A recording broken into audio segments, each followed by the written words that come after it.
So what I'm going to attempt is to install some gas struts that I got for the i30N. It's a kit I got from a company called Dark Ice Designs. I've heard lots of great stuff about them. I know people that have bought from them and fitted them, and they've had very good reviews. So basically on the i30N you don't get the gas struts, you get the stick thing that you hook into the hole to hold the bonnet up. So I thought I'd give these gas struts a go and see how it goes. So inside the kit you get the two struts. They're car specific, as you can see, and you get instructions with them. You get all the fixings that you need, plus the grease to grease the ball joints up. Their website is darkicedesigns.com. So what I'm going to do, I'm going to fit one side and then I'll come back to you. So yeah, wish me luck. So one side is done. Bit of a ball ache, but all my fault. I'll explain. So this is the side finished, but this would have taken me probably 20 minutes if it weren't for me being an idiot. So the kit comes with these little ball joints.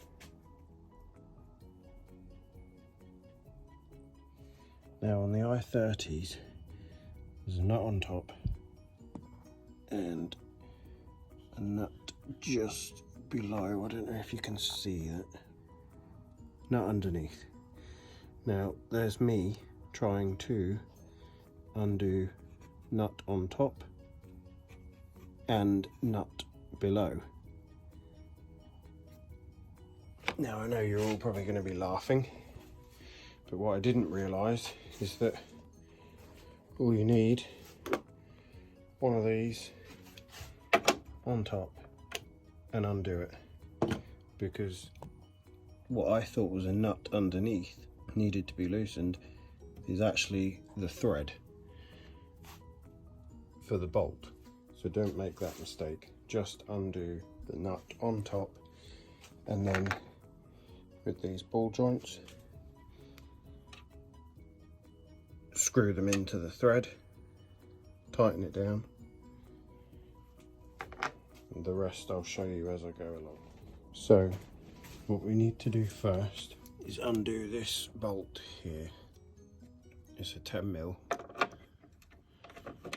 So let's take that off.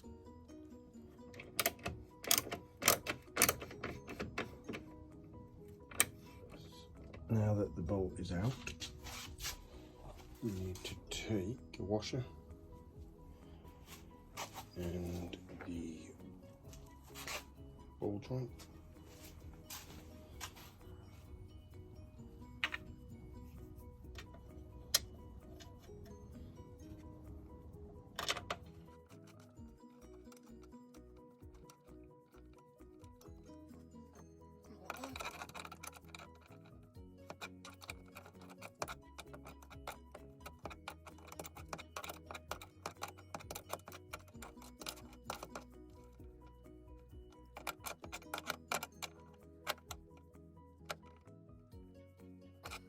And tight is good enough.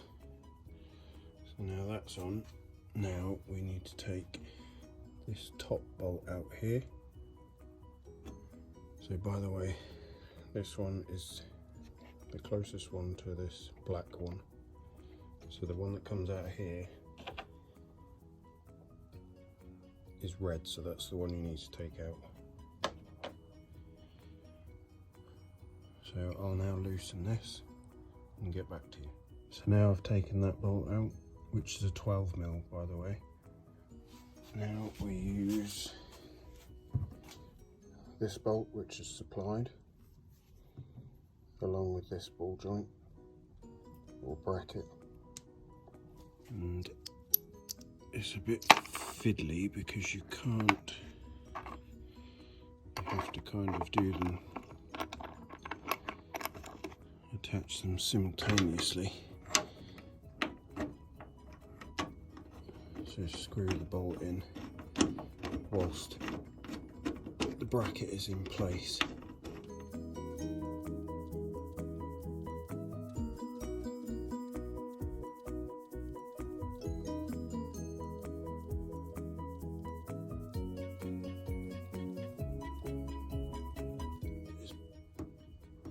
Pretty tight. Then what we need to do, take the strut, and on each end you have a little pin which goes through the head, so you need to just take this here and pop it off. Let me do that and then I'll show you. So I've taken the pins out. As you can see, they go through the hole there and then they clip round on this lip here. These are the pins here. By the way, don't drop them because they're like springs. So then in the ball joints we've got grease which comes supplied with the kit, so you just stick some grease in there, stick some grease on the other end, which I shall do now, and then we'll fit it to the car. So now we've greased the ball joints up, what you want to do is take the thin end of the shock.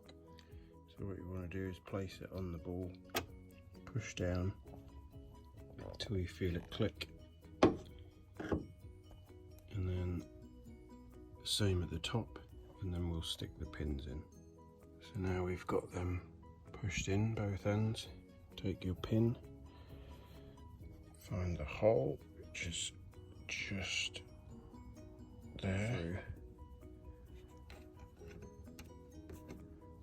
like that, and you'll know because it needs to meet the lip, and push it around like that. And I'll just do the same on the top.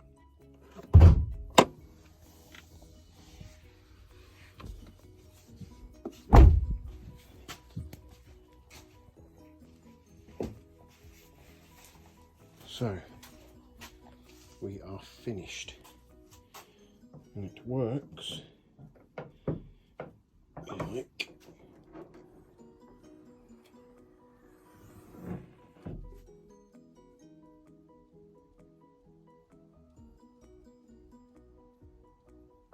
it holds it up well.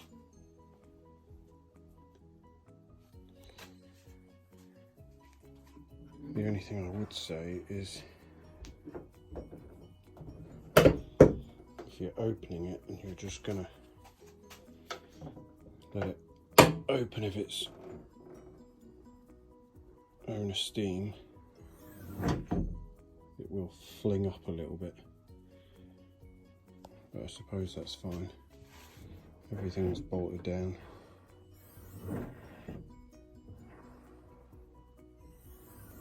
Now they do suggest, because of the way once these are folded in, they are going to push against this rubber foam partition bit, which I'm assuming is to stop the water getting into the engine bay.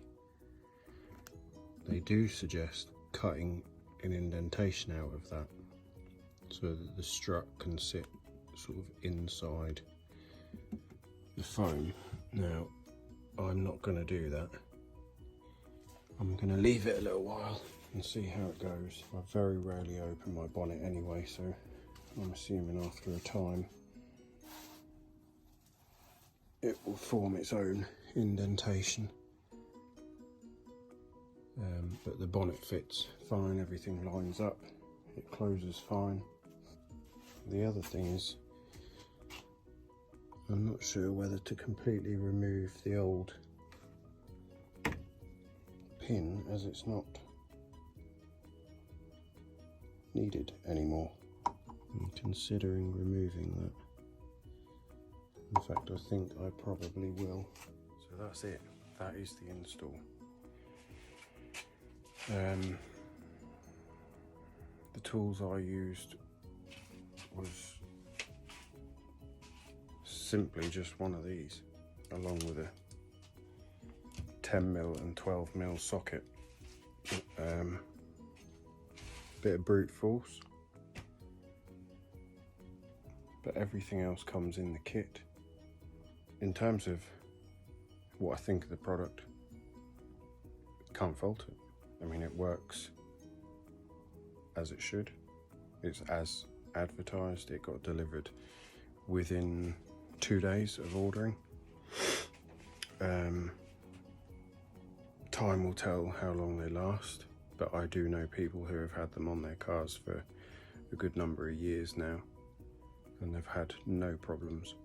My first thoughts were, am I going to lose the alignment of the bonnet? The answer is no.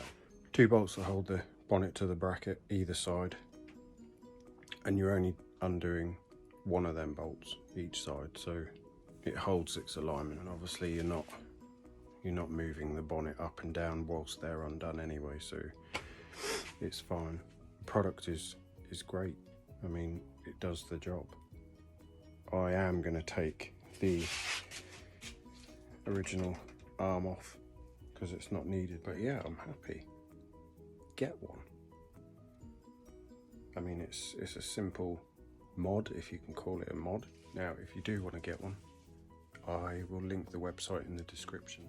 I will also link a 10% discount code in the description also, so you guys can get 10% off. They're £50 for the kits. So thank you for watching, and goodbye.